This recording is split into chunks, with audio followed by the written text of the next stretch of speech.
Welcome to ஜஸ்ரீதா kitchen. இன்றைக்கி ஹெல்த்தியான vegetable soup எப்படி செய்வதுன்னு பார்க்கலாம்.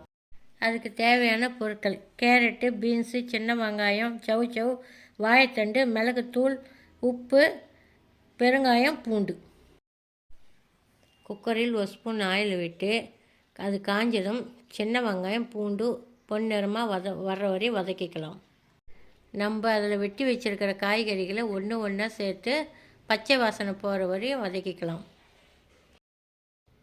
பெருங்காயம் போட்டு 1 ஸ்பூன் பெப்பர் போட்டு தேவையான அளவு சால்ட்டு போட்டு சூப்புக்கு தேவையான அளவு தண்ணி ஊற்றி கலக்கிக்கலாம்.